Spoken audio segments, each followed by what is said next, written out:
Assalamualaikum warahmatullahi wabarakatuh. Sekarang kita jawab soalan-soalan. Soalan ni ada yang melalui handphone, ada juga yang melalui zahir dan batin.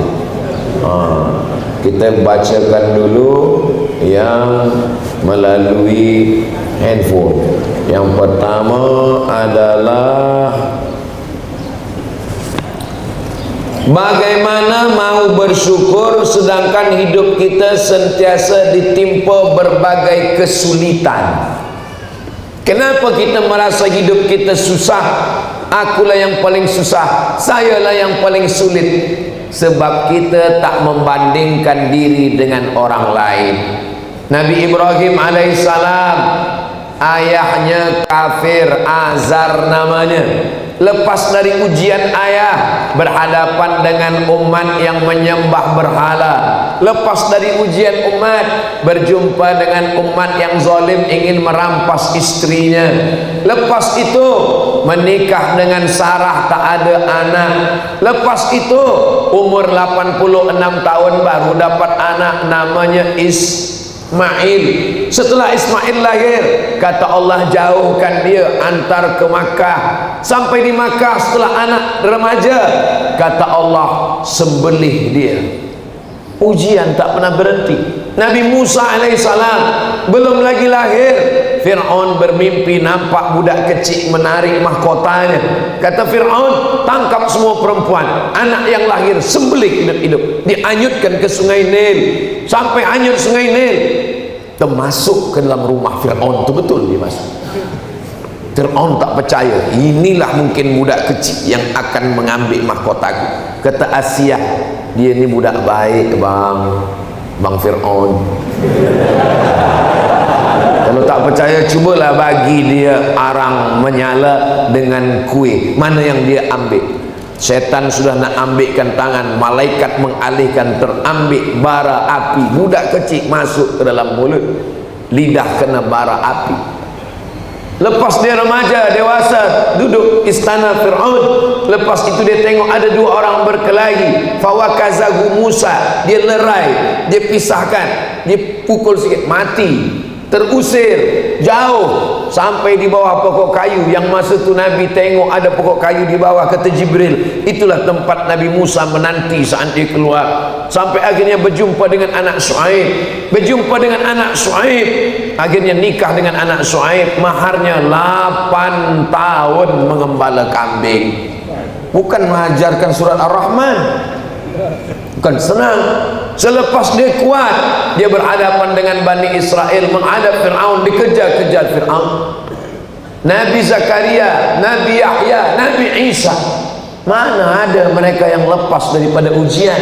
Itulah maka kita disuruh baca Quran, baca kisah Nabi-Nabi, orang-orang soleh, penuh dengan ujian. Nabi Muhammad SAW lahir, ayah dah meninggal. Kasih sayang ibu, emak meninggal. Kasih sayang datuk meninggal. Kasih sayang paman meninggal. Anaknya perempuan 4, 3 meninggal waktu dia masih hidup. Tinggal Fatimah seorang saja. Anak laki-laki meninggal 3-tiganya. Lalu kemudian umatnya melempar dengan batu, patah gigi, pelipis berdarah, kaki, semua. Jadi kalau ada orang merasa ujian saya ini banyak, macam mana kita bandingkan dengan orang-orang soleh, orang-orang yang luar biasa ibadahnya? Jadi sebetulnya ujian hidup kita ini belum ada apa-apanya. Kita merasa kita lah yang paling susah sebab kita belum membandingkan dengan orang-orang yang lebih daripada kita. Kita kira cakap saya ini betul atau tak betul? Alhamdulillah. Soalan yang kedua, dalam suasana kehidupan kini banyak cabaran, mana yang lebih utama? Kita menunaikan hak ke atas orang lain atau menuntut hak kita ditunaikan oleh orang lain? Kalau ada hak orang lain pada diri kita, itu namanya kewajiban. Kalau ada hak kita di tangan orang lain, kita mesti tuntut, sebab itu punya kita. Man mata duna malihi fahuwa syahid. siapa yang mati membela hartanya maka dia mati syahid. Tapi yang paling penting jangan sampai kita memakan harta orang lain, menganiaya orang. Tapi kalau hak kita diambil orang, kita jangan diam, kita ambil balik. Yang paling penting antara keduanya, jangan sampai aniaya orang. Sebab apa? Sebab dosa zalim aniaya ini yang paling berat nanti di hadapan Allah Subhanahu wa taala. Saya Ustaz Abdul Somad, ada orang ambil duit saya tapi saya izinkan sajalah. Izin apa takut? Ini kadang orang sebenarnya dia takut tapi dia kata izin, saya ikhlaskan saja, tapi tiap hari dia sebut. 3. Saya ada pinjam duit dengan sahabat, kerana kesibukan perkara hutang tersebut terlupalah hingga sahabat saya ini meninggal. Bagaimana cara nak bayar hutang? Cari anak dia, anak bini dia tak ada lagi, ahli waris dia. Ahli waris dia pun tak ada juga, satu pun dah habis ditelan tsunami semua, habis ditelan bumi semua. Maka carilah masalih ammah, kepentingan am, ke tempat anak yatim, fakir miskin, masjid. Hitung kira berapa yang terpakai duit dia, 100 ringgit, maka bagikan, kembalikan milik umat kepada umat. Hadhihi ummatukum ummatan wahidah, ini adalah umat yang satu. Jangan sampai mati membawa hutang. Harimau mati meninggalkan belang, gajah mati meninggalkan gading, manusia mati meninggalkan hutang. Bagaimana kita mahu bersyukur sedangkan hidup kita sentiasa ditimpa kesulitan? Bandingkan kesulitan nabi-nabi, wali-wali, orang soleh. Kesulitan hidup kita ini belum ada apa-apanya dibandingkan dengan mereka. Tengok kesulitan Nabi Yusuf, saudara kandung mencampakkan ke dalam perigi, diambil oleh Aziz, dibawa ke Mesir, difitnah pula, mengganggu istri, padahal istrinya yang tak betul, masuk ke dalam penjara. Itu Nabi. Kita ni belum ada apa-apanya ujian kita ni. Dalam suasana hidup saya ada baca hadis menyebutkan di akhir zaman ramai pengikut Dajjal dalam kalangan wanita. Kenapa wanita paling ramai menjadi pengikut Dajjal? Wanita ni selalu direndahkan. Yang merendahkannya ustaz. Yang paling banyak ikut Dajjal wanita, yang paling banyak masuk neraka wanita. Sekarang saya tanya, yang paling banyak di dunia ini lelaki apa wanita? Wanita. Yang paling banyak datang tazkirah pengajian lelaki atau wanita? Wanita. Jadi sebenarnya di akhir zaman perbandingan lelaki dengan wanita, likulli qayyim, satu lelaki khamsun, 50 wanita. Jadi makna hadis itu sebenarnya di akhir zaman paling banyak wanita. Yang paling banyak ikut Dajjal wanita, paling banyak masuk neraka wanita, tapi yang paling banyak di surga juga wanita. Sebab makhluk yang paling banyak adalah wanita. Tengok di sekolah-sekolah sekarang paling banyak wanita, anak orang banyak wanita. Anak saya saja 2 lelaki, tak ada wanita. Tapi anak kawan-kawan saya, saudara saya banyak wanita. Jadi makna hadis itu adalah bahwa jumlah wanita di akhir zaman lebih banyak. Kenapa banyak wanita yang lebih mudah ikut pada Dajjal? Sebab dia lebih mengedepankan perasaan daripada fikiran. Kalaulah talak itu pada tangan wanita, mungkin satu hari lelaki kena tolak 10 kali. Itulah mengapa di tangan lelaki, lelaki lebih banyak pada fikiran, perempuan lebih banyak pada perasaan. Kita ini kalau ikutkan perasaan, kalau dah suka tak nampak kesalahan orang, kalau dah benci tak nampak kebaikan orang. maka kita tidak ikutkan hati, tak ikutkan perasaan, tak ikutkan pikiran. Yang kita ikutkan adalah dalil Quran, sunnah, dan pendapat para ulama yang soleh. Al ulama warasatul anbiya. Apa hukum wanita keluar rumah selepas kematian suami sebelum habis iddah? Walladzina yutawaffawna minkum, lelakinya suaminya meninggal, wa yadharuna azwajan, meninggalkan istri, maka mereka menunggu berapa lama? Arba'ata ashhurin wa ashra, menunggu 4 bulan 10 hari. Bagaimana selama 4 bulan 10 hari itu?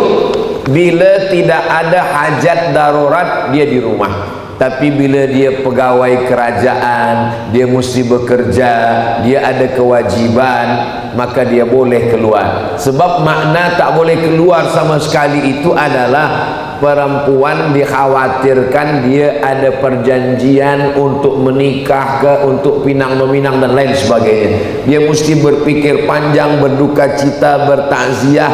Selepas itu dia teruskan kehidupan dia selepas 4 bulan 10 hari. Ad-darurat tubihul mahzurat. Yang darurat membolehkan yang mahzurat. Wad-daruratu tuqaddaru biqadriha. Yang darurat ada kadarnya menurut para ulama.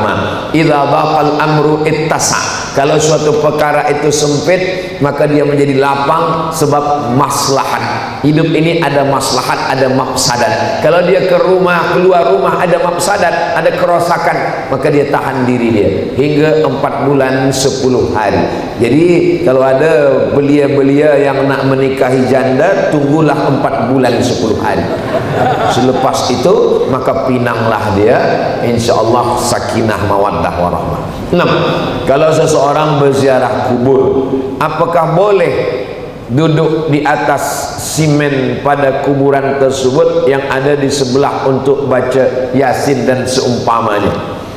Li ayyajlisa ahadukum ala jamratin minan nar. Kamu duduk di atas bara api neraka, fatuhriqu siyabahu, lalu bara api neraka itu membakar bajunya, membakar kainnya hingga kulitnya. Lebih baik min ayyajlisa ala qabrin, daripada duduk di atas kubur. Yang dimaksud dengan kubur itu mana? Yang dimaksud dengan kubur adalah batas kepala, kaki, badan. Oh, kalau begitu badan batu yang ada di kanan kiri itu bukan kubur. Kenapa kita dilarang memakai kasut selipak padahal itu jalan? Kecuali di situ ada duri, ada air, ada kotor, maka seelok-eloknya selipar kita diletakkan. Tapi kalau dia ada jalan, boleh lalu, kita jalan lalu. Padahal itu bukan badan dia, tak ada jasad dia di bawah. Itu salah satu bentuk ihtiram, penghormatan, kemuliaan. Maka jangan duduk di situ. Kalau nak baca Yasin, adab kita ziarah kubur. Adab yang pertama, assalamualaikum ya ahla diyar minal mu'minin wa inna insyaallah bikum lahiqun yarhamullah mustaqdimina wal mustakhirin nas'alullah lana wa lakumul afiyah. Adab yang kedua, hikmat takut, sebab kita ingat mati. Uzkuru mahasina mautakum, ingat orang-orang baik yang ada di situ. Uzkuru min hadhimil lazzat, ingatlah banyak-banyak dia yang menghilangkan segala kenikmatan, yaitu ingat mati. Mengingat ziarah kubur ada 3 guna. Yang pertama, turiqul qulub, melembutkan hati. Yang kedua, tudmi'ul ain, meneteskan air mata. Yang ketiga, tazkiratan lil maut, mengingat mati. Jadi jangan tertawa, membuat sesuatu yang merosakkan hati orang yang berziarah. Kemudian membacakan likulli syai'in qalbun, segala sesuatu punya hati. Wa qalbul Qur'an Yasin, hatinya Al-Quran adalah Yasin. Iqra'uha ala mautakum, bacakan untuk orang yang meninggal. Tak sanggup baca Yasin, Fatihah sekali, Qul huwallah 3 kali, Qul bil falaq sekali, Qul a'udzu birabbin nas sekali. Tahlil afdal zikri fa'lam annahu la ilaha illallah, bacakan. Allahumma awsil thawaba ma qara'nahu, ya Allah sampaikanlah pahala bacaan saya. Al-Fatihah, Qulhu, Al-Falaq, An-Nas, pangkal Al-Baqarah, surah awal Al-Baqarah, ayat kursi, akhir Al-Baqarah 3 ayat lillahi mafis, tahlil kepada almarhum almarhumah yang ada, wa jami'il muslimin wal muslimat, Allahumma ighfir lahum warhamhum wa'afihim wa'fu anhum, Allahumma ja'al jannata maswahum, dan seterusnya. Lalu kemudian kembali mengingat kematian. Kuntu nahaitukum an ziyaratil qubur, dulu saya melarang kamu ziarah kubur, tak boleh ziarah kubur. Ala fazuruha, sekarang maka ziarahlah ke kubur dengan tetap menjaga adab-adab. Last sekali, berdoa berzikir selepas solat itu boleh atau bid'ah? Assalamualaikum warahmatullah, assalamualaikum warahmatullah. Habis solat. Solat itu aqwalun, ucapan, wa af'alun, perbuatan. Muftatahatun bitakbir, dibuka dengan takbir Allahu Akbar, wa muhtatamatun bitaslim, ditutup dengan salam, assalamualaikum warahmatullah. Habis salat. Jadi kalau ada orang bertanya ke saya, Ustaz Abdul Somad, ya, bolehkah bersalaman selepas sembahyang? Saya selalu jawab. Saking selalu jawab, mungkin dia tak dengar, lama-lama saya marah juga. Kata saya, jangankan bersalaman, kentut pun boleh. Kalau sebelum sembahyang tadi dah bersalaman, lepas sembahyang dia bersalaman lagi, hukumnya mubah. Kalau sebelum sembahyang dia tak ada bersalaman, selepas sembahyang baru dia bersalaman, hukumnya sunnah. Begitu kata Imam An-Nawawi. Adapun berzikir maka sunnah. Subhan, astaghfirullah, astaghfirullah, astaghfirullah, astaghfirullahalazim, astaghfirullahalazim, la ilaha illallah, la syarika lah, lahul mulku wa lahul hamdu, Allahumma antas salam wa minkas salam, Allahumma la mani'a lima a'taita wa la mu'tiya lima mana'ta wa la radda lima qadaita. Subhanallah 33, alhamdulillah 33, Allahu akbar 33, dilengkapkan menjadi 100. La ilaha illallah, la syarika lah, lahul mulku wa lahul hamdu, yuhyi wa yumiitu wa huwa ala kulli syai'in qadir. Adapun masalah jahar atau sir, itu yang ikhtilaf. Zikir selepas salat tak ada ikhtilaf, sunnah. Yang ikhtilaf itu jahar atau sir. Mazhab Syafi'i dijaharkan sampai makmum faham. Bila makmum dah faham, disirkan. Ustaz Abdul Somad, kalau di masjid, saya kalau jadi imam, zikir selepas sembahyang saya baca jahar. Ada orang bertanya, Ustaz, makmum dah tahu, kenapa Ustaz tetap jaharkan? Makmum itu ada yang mu'alaf baru masuk Islam, makmum itu ada budak kecil yang tak tahu bacaan, makmum itu ada orang Islam, memang dia dah lama Islam, tapi baru itulah dia sembahyang, dia tak tahu bacaan. Maka saya kuatkan, sebab bila dia nanti balik, ini budak-budak kecil yang sembahyang di masjid, lepas itu mak dia tanya balik, apa yang dibaca Ustaz Somad tadi bila lepas sembahyang? Dia tak dengar. Maka saya jaharkan, sebab itu salah satu cara mengajar. Mazhab Hambali, zikir itu terus dijaharkan. Dalilnya hadis riwayat Abdullah bin Abbas.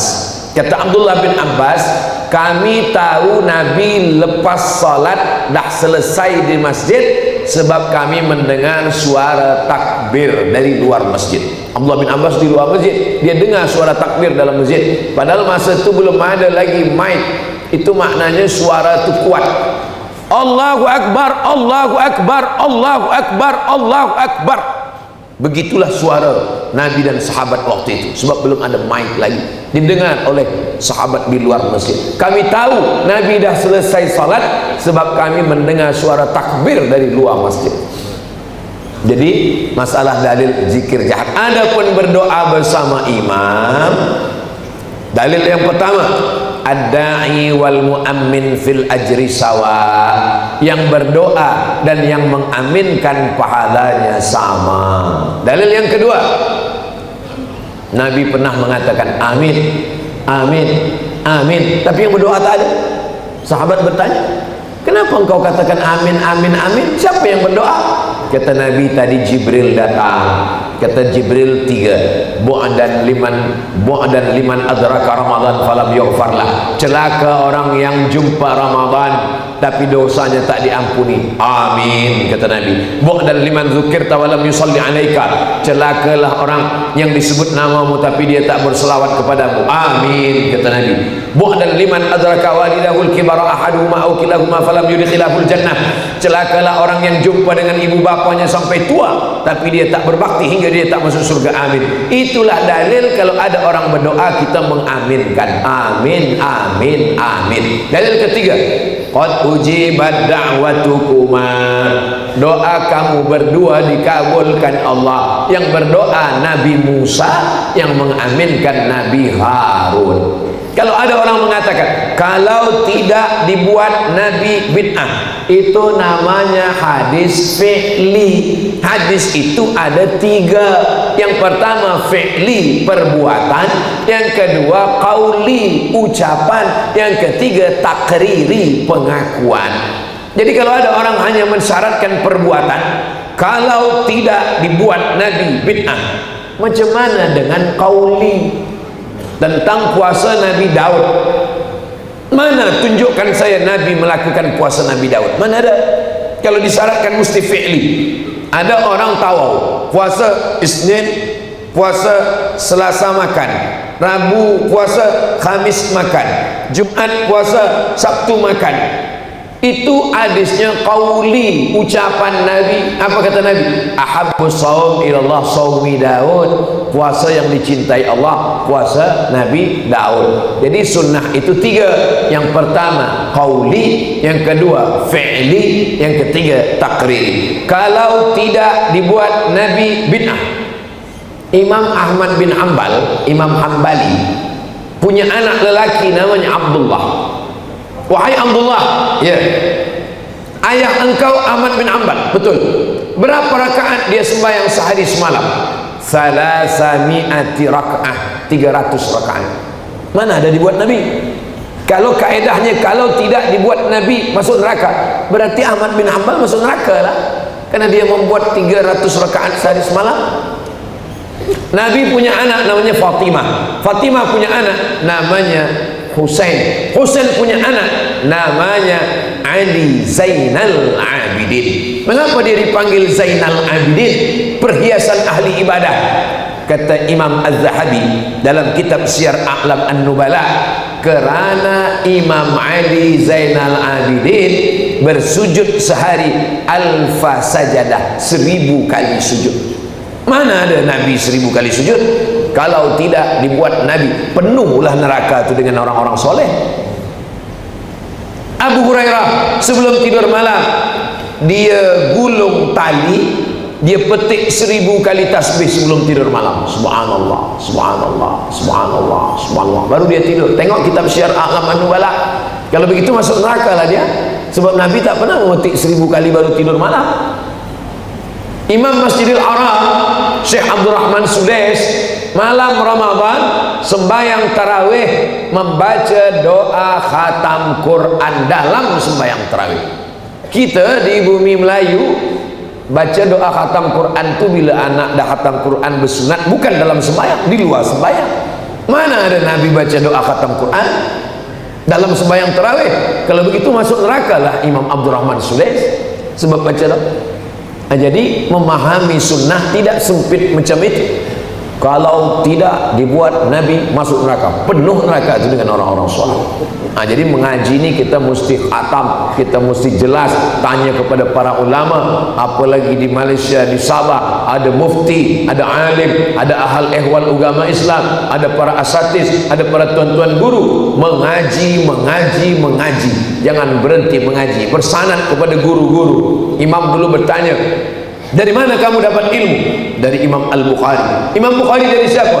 Dari Abdullah bin Maslamah. Abdullah Maslamah dari siapa? Dari Malik bin Anas. Malik bin Anas dari siapa? Dari Abu Zinad. Abu Zinad dari siapa? Dari Al-A'raj. Al-A'raj dari siapa? Dari Abu Hurairah. Abu Hurairah dari siapa?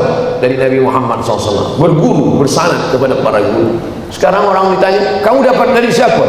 Dari Google, dari YouTube. Kami pun mengaji dengan Ustaz Abdul Samad dari YouTube. Yang penting orangnya ada.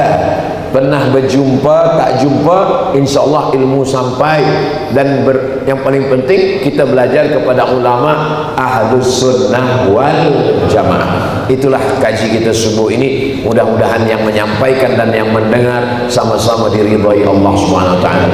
Ala hadhihi niyyah, untuk niat yang baik-baik ini, Al-Fatihah.